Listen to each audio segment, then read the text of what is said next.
신약성경 150쪽 요한복음 5장 1절로 9절의 말씀을 다 같이 한 음성으로 봉독하시겠습니다. 그 후에 유대인의 명절이 되어 예수께서 예루살렘에 올라가시니라.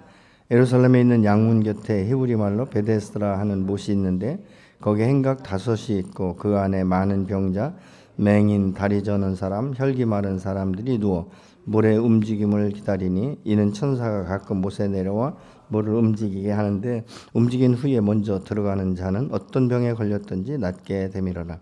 거기 38회 된 병자가 있더라. 예수께서 그 누운 것을 보시고 병이 벌써 오래된 줄 아시고 이르시되 네가 낫고자 하느냐? 병자가 대답하여 하되 주여 물이 움직일 때에 나를 못에 넣어줄 사람이 없어 내가 가는 동안에 다른 사람이 먼저 내려가나이다. 예수께서 이르시되 일어나 내 자리를 들고 걸어가라 하시니 그 사람이 곧 일어나서 자리를 들고 걸어가니라. 이날은 안식일이니. 아멘. 오늘 우리가 함께 나눌 이 말씀은 우리가 흔히 잘 아는 말씀이죠. 당시 예루살렘 그 도시의 북동쪽으로 이제 양문이 있었는데 그 안에 이제 이 베데스다 연못이라는 곳이 있고 5 행각이 있었는데 그 중에 한 행각 가운데 사람들이 얼마나 많이 운집해 있는지 굉장히 많았다 이렇게 말씀을 하고 있죠. 근데 그곳에 모인 목적은 이 자비의 집에서 그 긍휼을 얻고 하나님으로부터 치료받기 위한 이런 마음이 있었기 때문에 그 수많은 자들이 모였는데 그곳 가운데 모인 자들은 앞을 못 보는 사람이라든가 절름발이라든가 이제 정말 듣기는 들어도 듣지 못하는 이런 사람들이 굉장히 많이 모였다라고 말하고 있죠. 아마 어떤 부분에 있어서는 굉장히 그 악취도 나고 여러 가지 이 상황이 벌어졌을 것입니다. 근데 그들에게는 한 가지 소망이 있었죠. 누구든지 그 한때에 그 천사가 내려와서 물이 동할 때 들어가면 무슨 병에 걸렸든지 다 치료받는다는 이것이 그들에게 큰 소망이 되었습니다. 오늘 본문에 나오는 이 38년 된 환자도 마찬가지죠. 여러 가지 방법을 써봤지만 치료되지 않기 때문에 이제 그곳에 가면 나도 치유받을 수 있겠다는 이 소망이 있어서 이제 그곳 가운데 모인 것을 우리가 볼 수 있습니다. 그런데 이 사람이 이제 38년 동안 누워 있었기 때문에 사실 우리가 나이를 봐더라도 저건 최소한 40은 되지 않았겠습니까? 그렇다면 이 사람이 그 치유의 목적과 이유가 무엇일까? 우리가 생각해 보면 아마 이 사람은 단 한 가지일 수 있죠. 그냥 일어나서 내가 걷고 싶다. 내가 가고 싶은 곳에 가고 먹고 싶은 건 먹고 그렇게 살고 싶다. 특별한 어떤 꿈, 큰 사업을 일으키고 민족을 일으키고 이런 것보다는 아주 작지만 그냥 내 스스로가 활동할 수 있는 이것만 있으면 좋겠다라는 생각으로 그곳에 갔을 것입니다.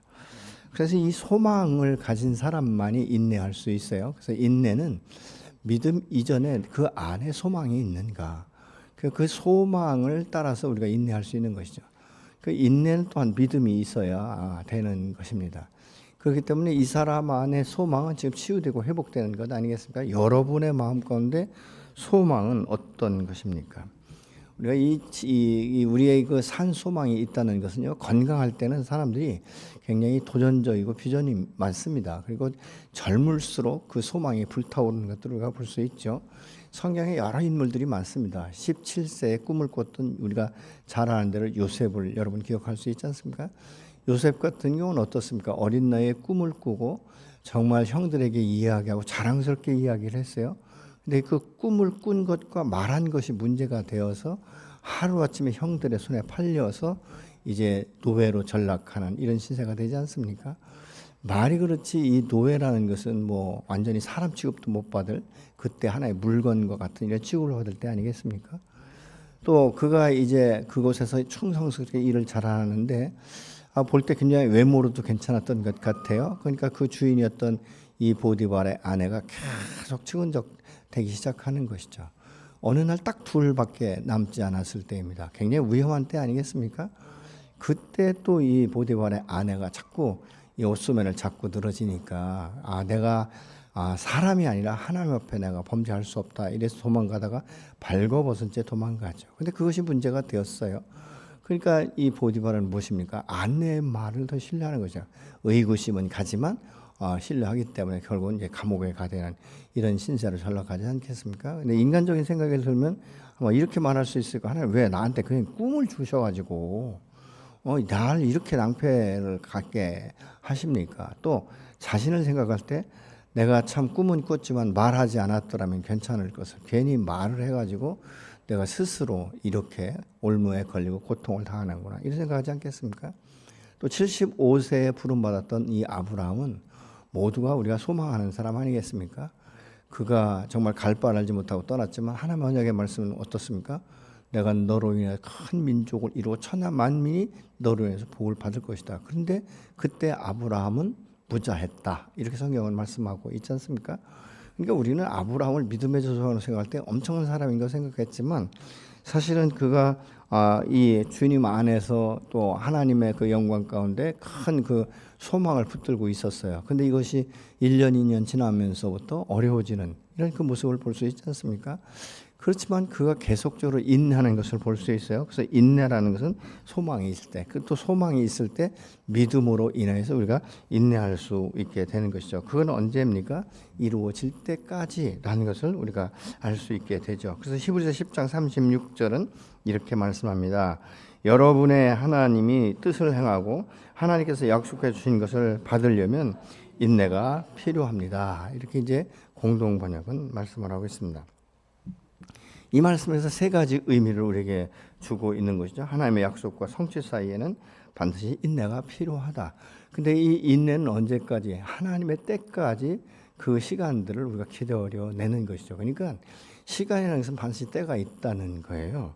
그러면서 또 이 시간의 완성을 통해서 하나님의 약속이 이 성취되는데 끝까지 타락하지 않고 붙드는 것, 이것을 지금 의미하고 있는 것이죠. 그러나 사람에 따라서 인내 시간이 각각 달라요. 아마 어떤 분들은 그럴 거예요. 아니 왜 요셉은 13년이고 아브라함은 25년을 기다려야 되는가? 또 모세 같은 경우는 40년을 기다리지 않습니까? 야, 이거 너무 불공평하지 않는가? 이런 생각을 할 수도 있어요.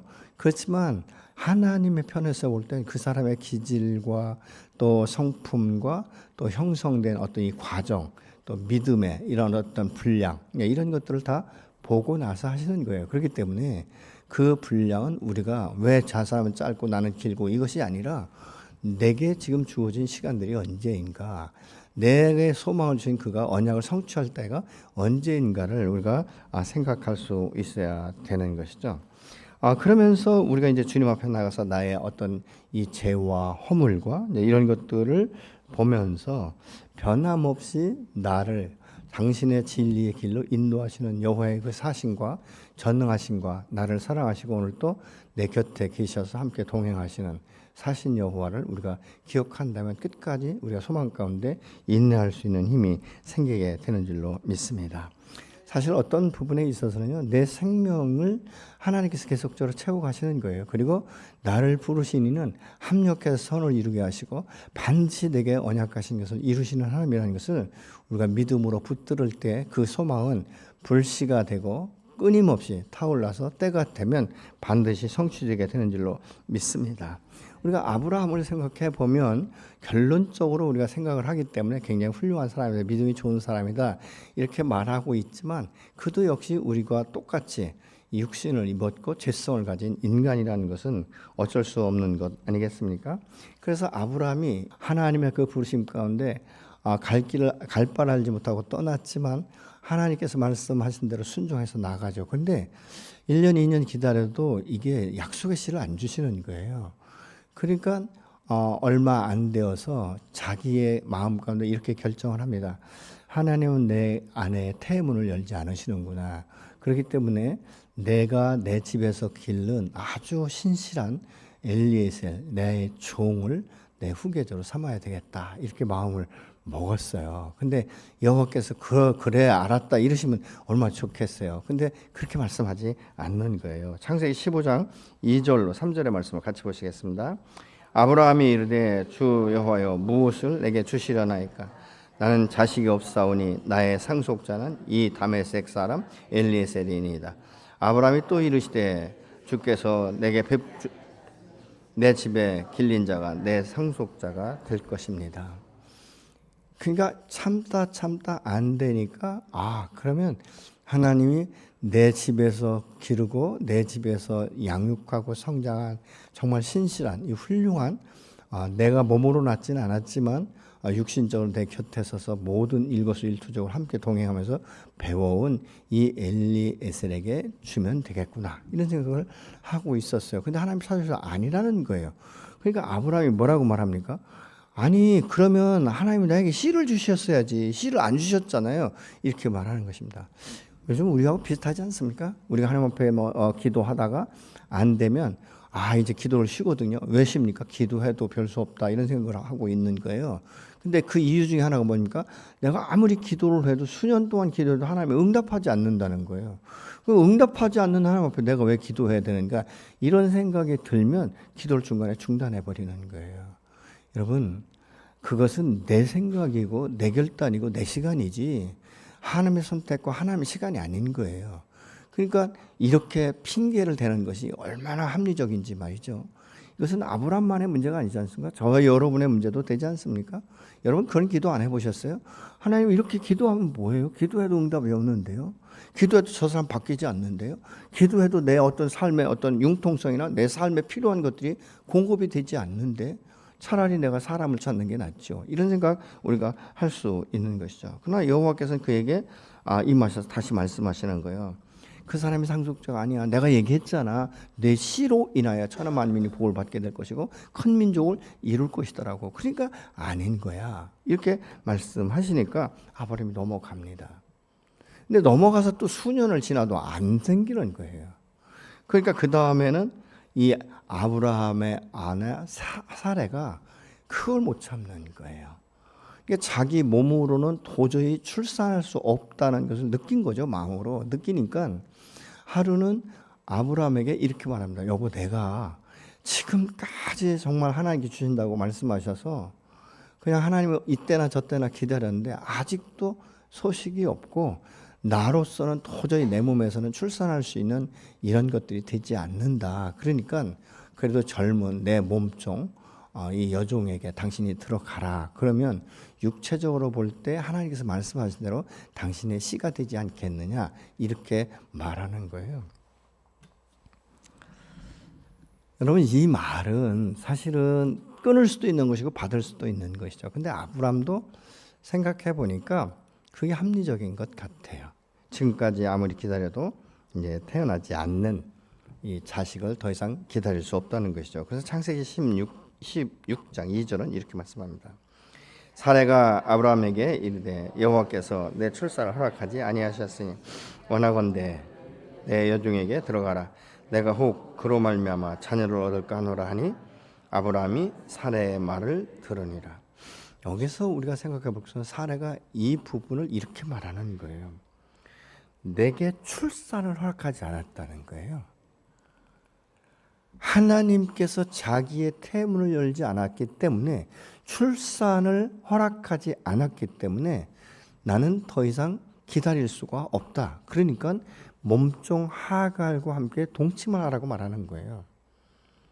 정말 하나님이 출산을 허락하지 않으셨습니까? 하나님은 하나님의 말씀은 반드시 이루어지게 되어 있는 거예요. 때가 되지 않은 것입니다. 그런데 인간적인 생각과 인간적인 결정과 인간적인 계획을 하는 거예요. 그래서 여호와께서 이제 그 부분에 대해서 다시 말씀하는데 여러분 오늘날 우리의 이 신앙생활 가운데 이런 일들이 얼마나 많습니까? 그렇지 않습니까? 하나님이 허락하지 않았잖아요. 근데 하나님이 허락하셨어도 내가 그때를 기다리지 못하니까 항상 한 발 앞서가는 거예요.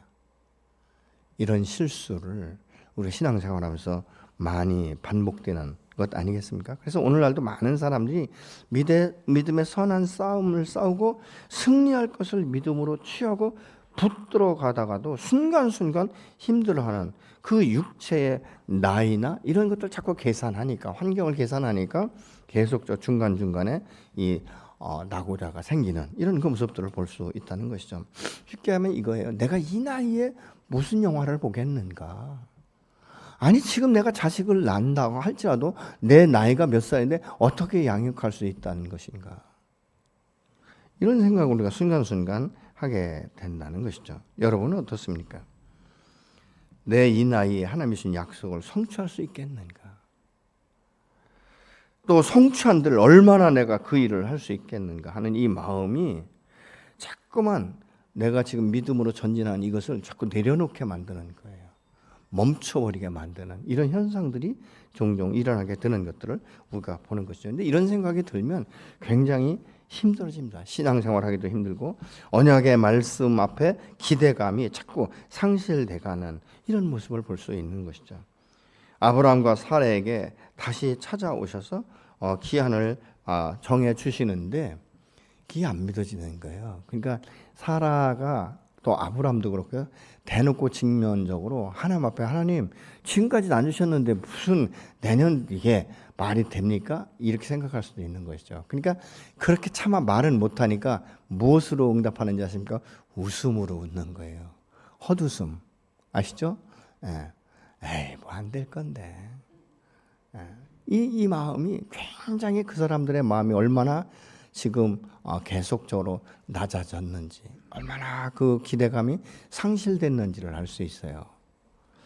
근데 여호와 하나님께서는 그렇게 말씀하지 않지 않습니까? 창세기 18장 12절 같이 보시겠습니다. 사라가 속으로 웃고 이르되 내가 노쇠하였고 내 주인도 늙었음에 내게 무슨 즐거움이 있으리요. 즐거움이 없다는 거예요. 항상 보면 사람은 자기 편에서 자기 입장을 얘기하는 거예요. 아브라함도 내게 자식을 주지 않았잖아요. 사라가 얘기합니다. 하나님께서 내 태의 문을 여시지 않는다. 딱 결정적으로 말하고 있죠. 오늘도 내가 자식도 없는데 내가 무슨 그런 기쁨이 있겠는가. 이렇게 스스로 선택하는 것이죠. 근데 사라의 웃음을 보신 여호와 하나님께서 내게 능치 못한 일이 있겠느냐 이렇게 말씀하시면서 내년 이맘때 내가 다시 올 것이다.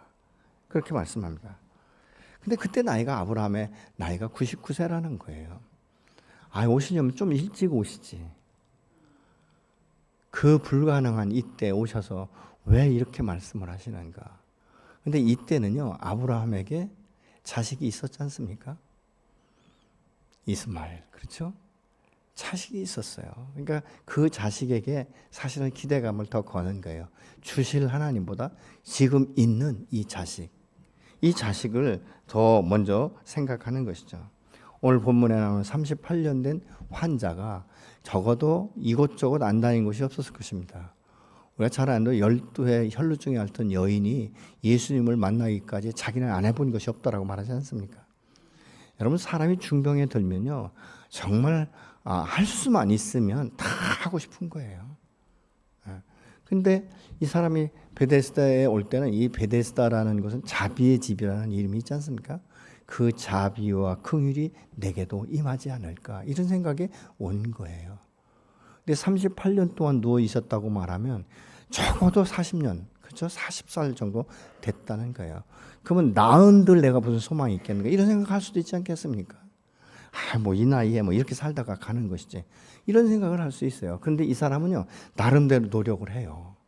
물이 동한다는 말을 들으면 어떻게 뭐 일어서서 가지는 못하겠죠. 예. 그러니까 굴러갔는지 기어갔는지는 몰라요. 근데 어느 자기 나름대로 최선을 다해서 갈 만큼 가면 이미 끝났다는 거예요. 얼마나 허망하겠습니까? 계속 반복적으로 시도해도 안 되니까 그 마음 가운데 하나님의 자비와 긍휼을 구하지 않습니다. 누구를 찾죠? 사람을 찾는 거예요. 어떤 사람? 나를 물에 넣어줄 사람. 다른 사람을 다 제끼고 가장 먼저 나를 물에 넣어줄 수 있는 사람. 여러분 38년 동안 누워있는 환자면요 굉장히 몸무게에 빠졌을 거예요. 제가 생각해보면요 그냥 뼈만 앙상하게 남았을 것 같아요. 입하고 말은 하니까, 그죠? 이런 사람에게 어떤 소망이 있을까? 근데 하나님 앞에 소망을 두지 않고 사람에게 소망을 넣어줄 사람. 여러분 우리 인생 가운데도 하나님 앞에 기도하다 안 되면요 항상 세상을 먼저 바라봐요. 사람 바라보고 평가하고 판단하고 이 사람이 나를 도와줄 수 있을까? 자기를 도울 수 있는 사람을 찾지 않습니까? 자신이 안 된다고 아무리 노력해봐도 안 된다라는 이런 생각. 그런데 다른 곳으로 가지 못하는 거예요. 왜냐하면 다른 곳에 가봐야 자기를 도와줄 사람이 아무도 없는 거예요. 그나마나 내가 여기에 있어야 다른 사람이 치유됐다는 소식도 듣고 행여라도 아는가. 누군가가 나를 불쌍히 여겨서 나를 번쩍 들어서 물에 집어넣을 줄 사람이 혹시라도 여기에 있어야 만날 수 있지 않겠는가. 이런 막연한 거예요. 갈 곳이 없는 거예요. 다른 사람들도 그렇고. 그러니까 심지어는 여기서 평소에는 서로 도란도란 얘기하는 이웃 친구가 될 수 있지만 막상 물이 동할 때는 이웃이 아니라 굉장한 경쟁자인 거예요. 이런 삭막한 시대에 지금 이 사람이 여기 가운데 누워 있는 거예요. 막연한 소망을 갖고 있는 것이죠. 확실한 소망도 아니에요. 막연한 소망인 것입니다. 자비의 집에 있으면서 자신의 필요를 공급받지 못하는 것이 더 힘든 거예요. 여러분가 예수 믿고 구원받고 예배당에 나와서 은혜를 못 받는 것이 더 큰 힘이 드는 거예요. 이 예배당에 왔지만 큰 소망이 없는 것, 꿈이 없는 것, 비전이 없는 것, 그러니까 도전할 수 없고 무기력해지고 이런 것들이 얼마나 사람을 힘들게 하는지 모릅니다. 근데 그 소망의 방향이 바뀐 거예요. 이 소망의 방향, 이 초점은 오직 예수 그리스도 여호와 하나님께로 맞춰야 되는 줄로 믿으시기 바랍니다. 근데 이 사람은 하나님께 향했던 이 마음들이 사람에게로 바뀌어버린 거예요. 하나님을 잘 섬기려고 생각했다가 안 되면 세상으로 바뀌어버리는 거예요. 이것이 현실인 것이죠. 이것이 어둠의 영이 지금 다스리고 있는 것입니다. 나를 물에 제일 먼저 넣어줄 사람 누가 없을까? 그를 제일 먼저 물에 넣어주려면 많은 환자들이 모여 있기 때문에 물 앞으로 자기를 끌고 가 있어야 되고 그 물이 동할 때까지 자기 곁을 떠나면 안 되는 거예요. 붙어 있어야 되지 않습니까? 왜냐하면 이 사람이 떠났을 때 물이 동하면 아무리 옆에 나를 도와줄 사람이 있어도 허사가 되지 않습니까? 그렇기 때문에 항상 붙어 있고 힘이 있어야 되고 완력이 있어야 되고 그리고 다른 사람을 지킬 수 있어야 되고 나를 뭐 공중으로 던지든지 어떻든지 내가 물속에 제일 먼저 들어갈 수 있도록 나를 도와줄 사람, 이것이 간절한 소망이었어요. 이 사람에게는요. 하나님에 대한 소망이 아니라 사람에 대한 소망, 어떻게든지 일어서고 싶은 이런 것이죠. 우리가 때로는 자신의 문제 해결을 해서 어느 정도까지는 이 하나님을 의지하고 있지만 그 선이 넘으면 사람 찾고 자기에게 도움을 줄 수 있는 사람을 우리가 찾아다니진 않는지. 시선의 초점이 하나님으로부터 벌어진 거예요. 모든 문제 해결 방법은 문제가 아니라 문제의 근원과 자신이 지금 향하고 있는 초점이 어디에 있는지를 우리가 봐야 되는 줄로 믿으시기 바랍니다. 여러분, 이 질병은 누구든지 걸릴 수 있는 거예요. 근데 이 질병을 걸렸을 때 내가 무엇을 바라보는가, 치유만을 위한 것인가, 이 질병의 근원이 어디로부터인가, 내가 하나님 앞에 혹시 죄를 짓진 않았는가, 하나님의 말씀 앞에 불순종하진 않았는가, 이런 것들을 우리가 생각하면서 이런 것들이 생각이 나면 하나님 앞에 회개하기 시작해야 되는 거예요. 저는 지금까지 그렇게 믿습니다. 하나님의 말씀을 내게 주셨으면 이 말씀은 언젠가는 반드시 이루어진다는 이 확신. 그래서 나는 연약하기 때문에 늘 성령과 동행해야 되고 성령께 의탁해야 되는 거예요. 내 힘으로 능으로 되지 않기 때문에 성령의 도심을 구하는 것이죠. 주님, 내 힘으로 감당할 수 없습니다. 나를 도와주시오. 내가 순간순간 지금 다가 넘어질 수 있고 나는 유혹에 약하고 때로는 너무 힘이 들면 어찌할 바를 알지 못합니다. 주님, 나를 도와주십시오. 그래서 주님의 그 도우심을 우리가 구해야 되는 것이죠. 근데 그 곁에 젊은 청년이 다가옵니다. 얼마나 반가웠겠어요. 아마 그 사람은 누워서 그렇게 생각했을 거예요. 딱 쳐다보면서 이 사람이면 적어도 나를 물에 넣어줄 수도 있겠다. 소망이 생기는 거, 막 힘이 생기는 거예요. 초점을 잃어가던 이 사람이 이 청년을 보면서 막 눈이 그냥 반짝반짝하는 거죠. 막 소망이 불리듯 일어나는 거예요. 이 사람을 어떻게 내가 잡을 수 있을까? 이 사람에게 내가 어떻게 부탁을 해야 될까? 이런 생각으로 집중하고 있는 거예요. 어쩌면 여러분 같으면 그랬을지 몰라요. 하나님, 내가 이 사람을 통해 나를 고쳐주십시오. 이 사람이 진짜 나를 위한 사람입니까? 이렇게 질문했을지 몰라요. 근데 제가 볼 때 38년 된 환자는 그 생각 없어요. 그러니까 이 예수님이 다가오니까 얼마나 반가웠겠는가. 근데 초점이 다르죠. 주님이 찾아온 목적과 이 사람이 생각하는 것과 다른 거예요. 예수님께서 다가오시더니 당신 내가 뭘 도와줄까요? 이렇게 말씀하지 않잖아요. 내가 낫고자 하느냐? 이렇게 질문하는 거예요. 뭐 우리가 생각할 때 아니 그 누워있는 거 보면 알지. 낫고 싶어 와 있지. 여기 그래도 그 자비의 집에 와 있는 목적이 무엇이겠냐. 낫기 위해서 왔지. 당연한 것이지. 이렇게 생각할 거예요. 주님은 이 주님의 말씀은 생명의 말씀이에요. 이 말씀은 그의 영혼을 깨우는 거예요. 더 이상 하나님 앞에 소망을 갖지 않았던 이 사람에게 소망의 말씀으로 생기의 말씀으로 지금 던져놓는 겁니다. 너의 초점이 틀렸다는 거예요. 너가 어찌 사람을 바라보느냐. 너를 치료하는 건 네가 자비집에 와 있지만 아무리 와 앉아 있다 할지라도 너의 시선과 너의 초점이 여호와께로 향하지 않으면 너는 그냥 공허한 상태로 있을 수밖에 없다는 것입니다.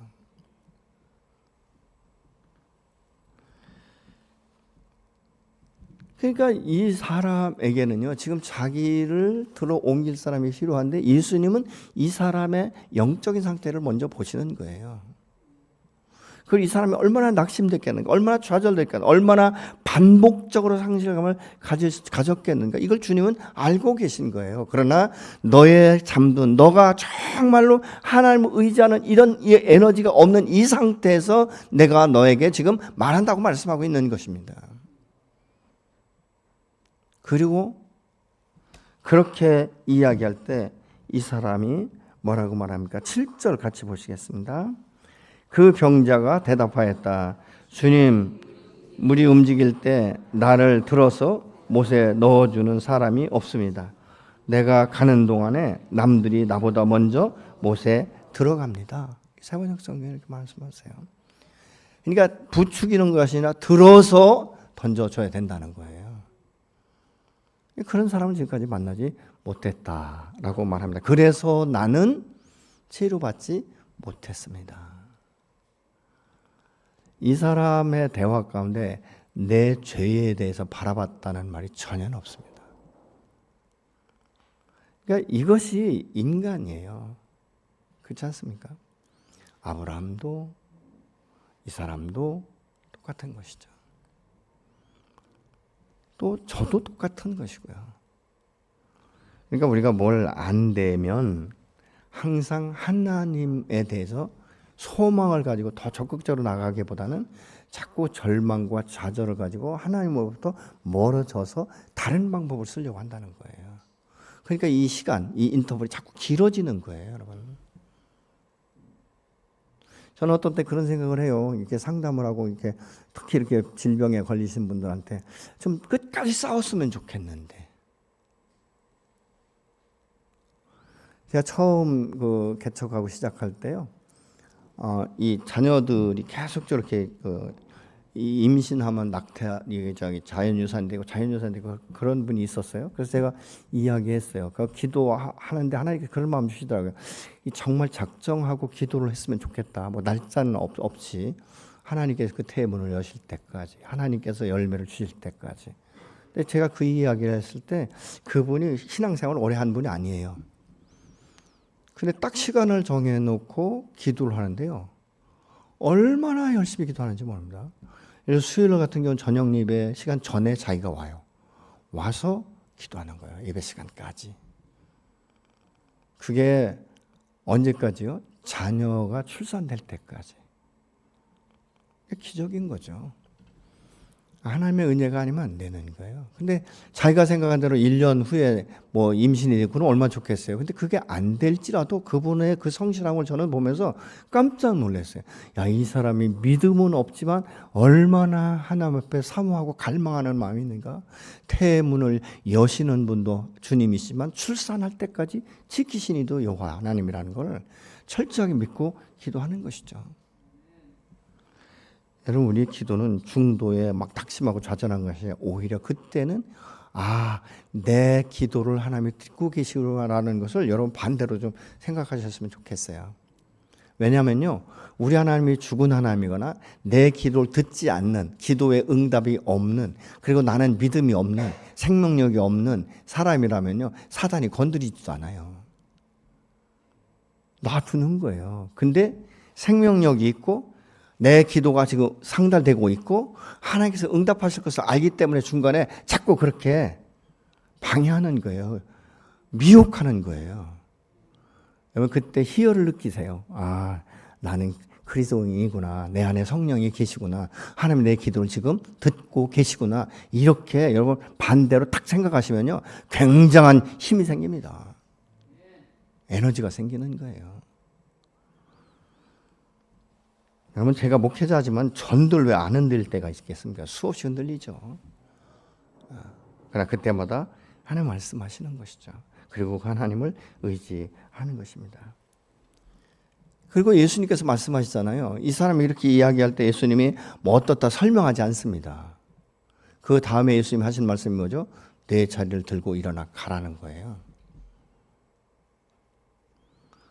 여러분 38년 동안 누워있는 사람에게 뭐 손으로 잡아 일으키고 뭐 안수하고 이런 거 없어요. 내 자리를 들고 일어나 가라는 것입니다. 그 마음으로는요, 굉장한 이 환영의 메시지예요. 근데 인간적으로 생각하면 일어날 수 없다는 거예요. 왜요? 뼈가 다 굳었기 때문에. 여러분 우리가 다리가 골절돼도요, 이거 물리치료 받는데 굉장히 많은 시간 걸리지 않습니까? 우리가 이렇게 깁스하고 깁스 푸른다고 바로 걸어지나요? 안 되는 거예요. 물리치료하고 계속 그러잖아요. 몇 달간. 그래야 자기 자리로 돌아오는 거예요. 근데 38년 동안 누워있으니까 이 뼈가 굳을 만큼 다 굳었다는 거예요. 근데 일어나라는 것이죠. 근데 인간적으로 생각하면 이 사람 미쳤나? 지금 나하고 장난하나? 이렇게 생각할 수 있어요. 근데 예수님께서 먼저 말씀하셨잖아요. 너 낫고자 하느냐? 이 사람 안에 이게 열망이 생긴 거예요. 소망이, 희망이 다시 일어난 거예요. 내 자리를 들고 일어나라고 하니까 벌떡 일어난 거예요. 그리고 걸어가지 않습니까? 이것이 생명의 주인이시며 전능하신 여호와의 그 신의 역사인 줄로 믿으시기 바랍니다. 그래서 우리는 내 힘으로 능을 할 수 없지만 여호와의 이름은 오늘 또 능력 있고 오늘 또 활력 있고 오늘 또 그 창조의 권세로 사람을 일으켜 세우시는 줄로 믿으시기 바랍니다. 죽은 자를 살리시는 그 하나님, 내가 죄와 사망 가운데 있을 때 나를 건지신 그 하나님, 바로 이 일을 하기 위해서 그 죄 없는 하나님의 아들이신 예수 그리스도께서 이 땅에 육신을 입고 오시지 않았습니까? 이 사람의 처음에는 예수님이 자기가 다가올 때는 굉장히 젊고 건강하고 그렇기 때문에 자기를 넣어줄 적임자라고 생각했을 거예요. 근데 주님은 손 하나 대지 않지 않습니까? 그 잠든 소망을 잃은 그에게 소망을 다시 일으키고 그 잠들었던 영혼을 깨우면서 일어나라고 할 때 믿음으로 일어나서 기적을 경험하는, 아마 이 사람은 평생 남은 인생은 그렇게 했을 거예요. 야, 내가 패대했을 때 그 자비의 집에 가기를 너무 잘했다. 그리고 그것 가운데 몇 년 동안 내가 안 된다라고 딴 곳으로 가지 아니한 것 정말 잘 됐다. 내가 그곳에서 나를 치료하신 그분을 내가 만났다라는 이것이 평생 간증이었을 거예요. 여러분 오늘날 내가 예수 믿고 구원받은 것, 이거 평생 간증할 수 있는 것 아니겠습니까? 여러분 우리가 주님 안에서 소망을 잃지 말아야 돼요. 내가 소망을 잃는 것은요, 표대, 내 초점이 달라졌다는 것입니다. 주님이 내가 내 표대가 되시고 그분을 향하여 우리가 초점을 맞추면 어떤 상황이라 할지라도 우리가 요동함이 없고 때가 되면 시간이 지나면 반드시 이루시는 사신 여호와를 경험하는 저와 여러분이 되실 줄로 믿습니다. 여러분 이런 것들은 갑자기 되지 어떤 부분은 갑자기 될 수 있지만 어떤 부분은 서서히 될 수도 있는 거예요. 그러니까 다른 사람과 자꾸 비교하지 마시고 나와 하나님과 1대1의 관계를 여러분 기억하시면 모든 것들이 합력해서 선을 이루시고 정말 하나님의 은혜가 어떤지 하나님의 축복이 무엇인지를 새롭게 경험하는 38년이라는 긴 시간을 기다렸지만 끝까지 인내하고 자비의 집에 와서 머무는 것을 통해서 그가 치유받고 새롭게 세워진 것처럼 하나님은 오늘 또 저와 여러분을 통해서 새롭게 일하시고 세우시고 여러분에게 약속하신 약속의 말씀을 이루시고 소망이 없는 자에게 소망을 주시고 꿈이 없는 자에게 꿈을 주시고 그 꿈과 비전을 주신 이를 향하여 한 걸음 한 걸음 나갈 때마다 새 힘과 새 능력을 끝까지 하나님의 때가 되면 반드시 그것을 성취하시는 하나님이신 것을 삶의 현장 가운데 경험하는 저와 여러분이 되시길 예수로 축복합니다.